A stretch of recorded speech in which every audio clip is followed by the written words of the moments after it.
Zamisli jedan period u godini kad kalendar bukvalno prestane da bude niz dana i pretvori se u niz tepsija. Umjesto ponedeljak, utorak, srijeda ti imaš ruska salata, pečenje, sarma i tako dalje. Dobrodošli u zimu na Balkanu. Sezonski reality show u kojem svi glume da je potpuno normalno da od decembra do februara žive kao da su na all inclusive odmoru koji je neko zaboravio da isključi. Sve kreće nevino.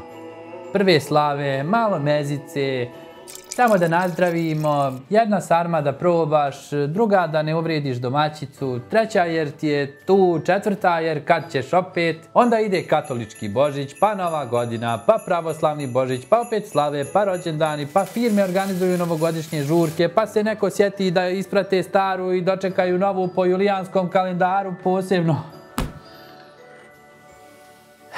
Negdje usput između kobasice i ruske salate izgubiš iz vida šta znači normalna porcija. Naravno, mi na Balkanu ne znamo za praznik bez hrane. To je kao da kažeš da imaš rođendan bez torte. Tehnički može, ali zašto bi sebi to radio? Kod nas kad je praznik, to izgleda kao da je baba potpisala ugovor sa svemirom da niko iz kuće ne smije ostati gladan do trećeg koljena unaprijed. I ne važi to samo za pravoslavne katolike i ostale lokalne eksperte za sarmu. U istom ovom zimskom periodu svoje praznike imaju i Jevreji. Hanuka se često vrti oko kraja novembra i decembra, a islamski praznici se pomjeraju kroz godine, pa nekad fino upadnu baš u zimu. Kao da i oni hoće da učestvuju u globalnom prvenstvu ko će više da jede pod izgovorom svetog dana. Sve to fino zvuči dok ne shvatiš da tvoj organizam zimu i praznike ne doživljava kao idiličnu reklamu za porodični sto, nego kao višemjesečnu opsadu. Sa jedne strane je hladnoća napolju, sa druge strane kalorijska bomba unutra. Tvoje tijelo je evolucijski naučeno da zimi čuva energiju. Traži malo jaču hranu, malo više masti, jer nekad davno nisi imao frižider, nego samo snijeg, lov, možda neku pećinu i jednog rođaka koji stalno govori ne brini, imam ja suvog mesa. Danas, međutim, ne trčiš za jelom po šumi. Danas samo ispružiš ruku i zahvatiš još malo francuske salate. Evolucija nije računala na to da će čovjek jednom imati i grijanje i dostavu hrane u 3 ujutro. Ono što je zanimljivo je da zimi stvarno možeš trošiti više kalorija, ali pod jednim malim uslovom. Da si zapravo na polju, na hladnoći, da se krećeš, da ti je neprijatno dovoljno da tijelo pojača grijanje iznutra. Kad drhtiš, mišići rade, baci ti organizam malo dodatne potrošnje. Kad skijaš, kližeš, gaziš po snijegu, penješ se uzbrdo u jakni kao ekspedicija na Himalaje, krpljaš, trošiš ozbiljnu energiju. Ali ako ti cijela zima izgleda tako samo što pređeš put od sofe do frižidera i nazad, hladnoća ti ne troši kalorije. Troši ti živce kad izađeš napolje na onih 30 sekundi dok odeš po dostavu. I to je to. I onda dođe ona čuvena balkanska logika. Pa dobro, više se troši zimi, znači smijem više da jedem. Ne smiješ. To je isto kao kad kažeš imam auto koji troši više na otvorenom putu, na autoputu tamo, pa ću zato stalno da vozim u 5. brzini po parkingu. Nema smisla. Više se troši, ali samo ako radiš nešto. Sjedenje ne spada u nešto. Za tvoje tijelo praznična trpeza je mali nuklearni test. Eksplozija šećera, masti, soli, alkohola, sve to u kratkom vremenu.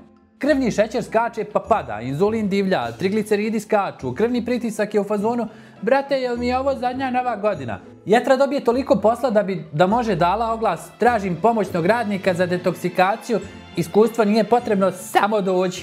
Crijeva naravno rade prekovremeno. Bore se sa masnoćom, vlakana ima malo, a tvoj stomak se širi kao da pregovara o novoj kvadraturi stana. Tu ubacimo i alkohol. Alkohol je posebna priča, već ispričana 10.000 puta, ali evo još ćemo jednom. On ima kalorije, ali tvoj organizam ga tretira kao otrov koji mora prvo da se skloni sa reda za obradu. Dakle, dok razgrađuješ alkohol, masnoće čekaju sa strane, kao putnici na aerodromu, samo što ovaj avion uvijek ima mjesta. Pravo u masne naslage. Uz to, alkoholić ti smanji kočnice, pa ono što si planirao da bude samo malo, postane, ma daj još jednu punjenu papriku, šta fali? I onda se čudiš sutradan zašto imaš osjećaj da ti je stomak postao nezavisan organ koji ujutro pregovara sa pantalonama. A sutradan dok prelistavaš telefon i vidiš da si u 2 ujutro poslao poruke bivšoj, koja ti se ne javlja mjesecima, shvatiš da alkohol ne razgrađuje samo kočnice, nego i dostojanstvo. Realnost je da prosječan čovjek tokom praznika nabaci koji kilogram. Možda 2, 3, neko 5, neko, ne znam, tačno vaga, više ne prikazuje broj, samo piše ozbiljno. Ti kilogrami ne zvuče strašno, ali fora je što rijetko ko to skine poslije. Praznični kilogrami su kao rođaci koji dođu samo par dana, pa ostanu do maja, neki i duže. Tu negdje oko trenutka kad se vaga pretvori u neprijatelja, ljudi obično počnu da se kunu u novogodišnje odluke. Ona čuvena rečenica od 1. januara sve mijenjam. Kao da je 1. januara neki magični dan kad tvoj pankreas dobije godišnji, a masne ćelije počnu da se sele u drugu državu. Ne mijenja se ništa ako ti ne promijeniš navike. Nova godina je samo nova stranica u kalendaru, ne novi set organa. Psihologija tu igra veliku ulogu. Zimi smo više u kući. Dan je kraći, mrak pada ranije, ljudi su umorniji, nervozniji, depresivniji. Hrana onda prestaje da bude gorivo i postaje utjeha.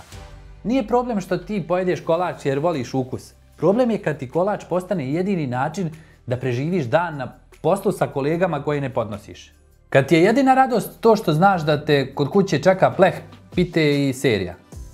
A onda kruži ona fraza, ma daj, život je jedan, treba uživati. Tačno, život je jedan.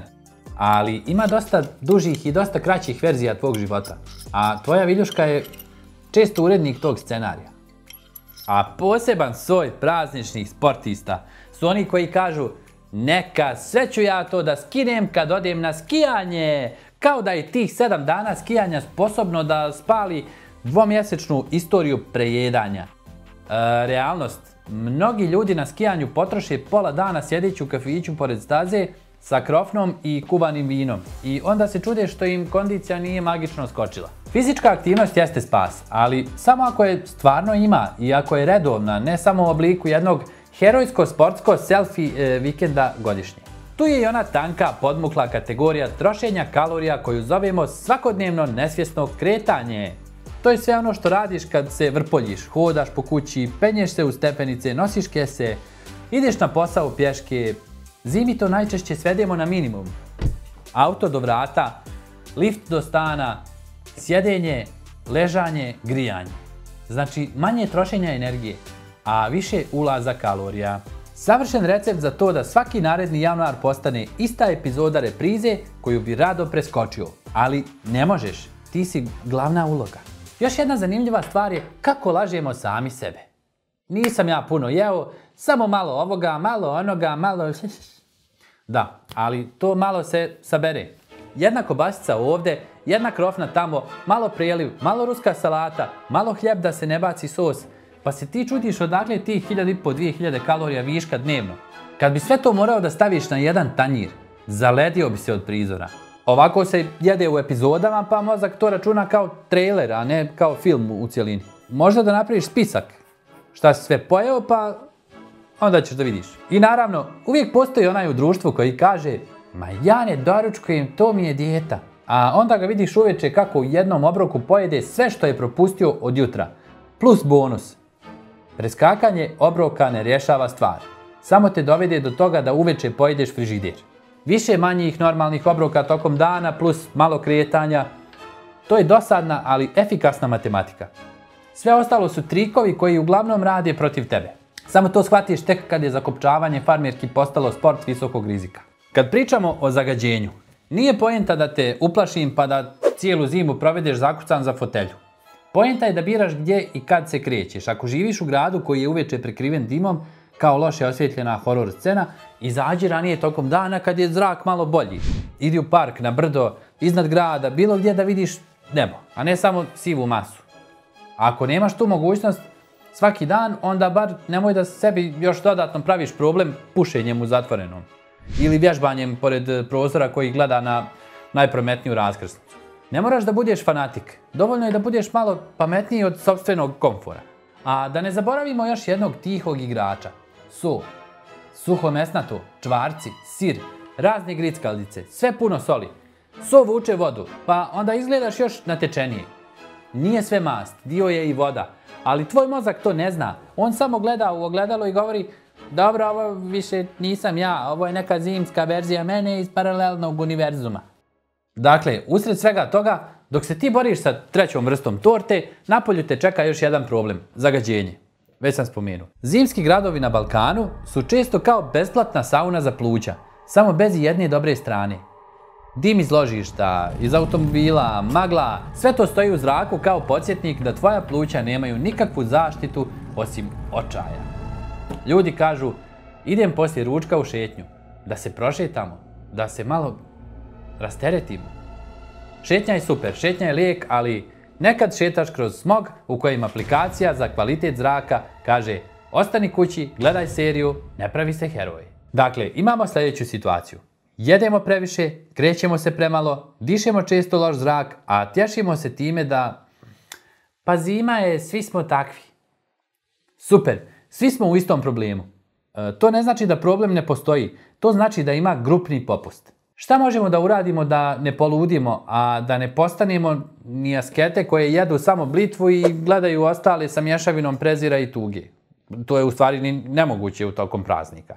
Prvo, treba da prihvatiš da praznici nisu takmičenje u tome ko će se više najesti. Niko neće na kraju januara dijeliti medalje za najviše sarmi pojedenih u kontinuitetu. Smiješ reći ne mogu više, hvala.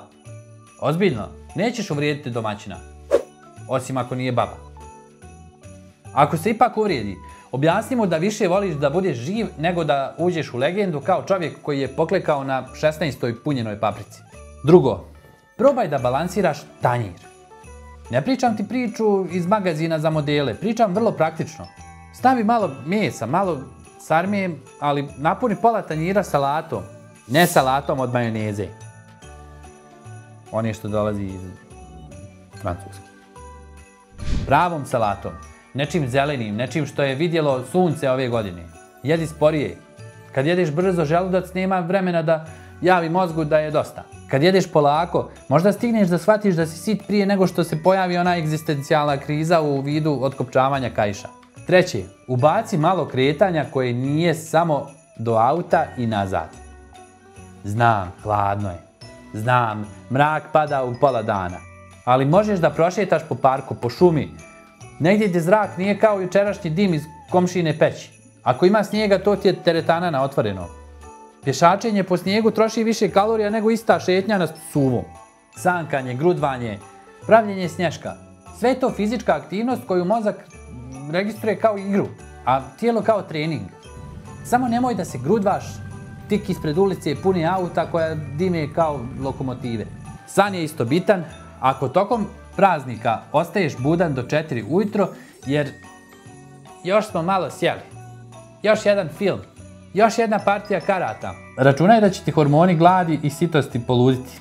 Manjak sna znači više apetita, više žudnje za brzom, kaloričnom hranom. Organizam traži brzu energiju, a ti mu daš, naravno, ono što je najbliže, kolače, kiflice, ostatke sa stola. I sad dolazimo do onog dijela priče gdje se svi pitaju: dobro doktore, je li ima neka čarobna pilula, čaj, napitak, nešto da pojedeš sve ovo i da ti ne bude ništa? Ima. Ima u apotekama. Preparat se zove...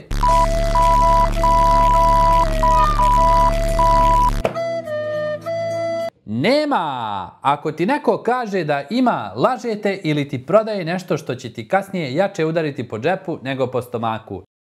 Jedina realna magija je umjerenost. Tvoja. Znam da zvuči dosadno, ali razmisli. Mnogo je lakše izbjeći 5 kg viška nego ih skidati u martu. Kad se sjetiš da postoji proljeće i kratki rukavi, naravno, nećemo ni pretjerivati u samokritici. Praznici su tu da se malo opustiš, da se okupi familija, da Nana ispriča istu priču po 100. put, da se svi zajedno smijete, da se nazdravi za zdravlje, za sreću, za bolji život negdje. Ja hoću život. Joj, bih vam težao. Pa makar taj bolji život za sada bio samo u tome da imaš trenutak mira za stolom sa ljudima koje voliš. Nije poenta da sjediš sa vagom u rukama i računaš svaku kaloriju kao poreska inspekcija. Poenta je da ne glumiš da kalorije ne postoje. Možeš napraviti i mali sistem, recimo dogovoriš sa sobom da ćeš na svako veće praznično okupljanje ići pješke ako je ikako moguće. Ili da ćeš dan poslije slavlja obavezno da prohodaš sat vremena u komadu. Ili da alkoholu kažeš večeras do ove mjere i tačka. A Ne da se osvijestiš u 3 ujutro kako držiš viljušku iznad tepsije u pidžami i pričaš ruskoj salati. Nije to iz mog iskustva, to čuo od drugara. I za kraj najvažnije, nemoj da mrziš sebe zbog onog što si pojeo. Krivica ne topi kilograme, samo topi raspoloženje. Ako si pretjerao, dobro, desilo se. To se dešava svima. Sjeti se da se i najdisciplinovaniji ljudi ponekad okliznu na 4. krišku torte. Poenta je da tu priču ne pretvoriš u novi stil života. Pusti da praznici budu izuzetak, ne pravilo. Jer tvoje tijelo će ti oprostiti jednu novu godinu, jednu slavu, jednu Hanuku, jedan Bajram u zimu. Ali ako svaki dan živiš kao da je sve to odjednom, jedino što će ti ostati od praznika bit će trajno prošireni kaiš. A ni deda Đuro koji je svašta preživio nije planirao da mu unuk završi sa hroničnim bolestima samo zato što nije znao da kaže dosta. I zato kad uđeš u tu prazničnu sobu, puno hrane, mirisa, galamije, smijeha i vikanja, sjeti se jedne jednostavne stvari. Ti upravljaš viljuškom, a ne ona s tobom. Ako uspiješ da zadržiš tu kontrolu, uživat ćeš i u hrani, i u društvu, i u zimi. Bez da ti januarsko ogledalo vraća pogled kao da si upravo odradio 3 mjeseca prakse u pekari. I to je to. Jedi, voli, slavi, smij se, izađi na snijeg kad god možeš, izbjegavaj smog kad god uspiješ, spavaj malo više, pij malo manje i vidimo se na proljeće, a ne na odjeljenju za šta nam je ovo trebalo.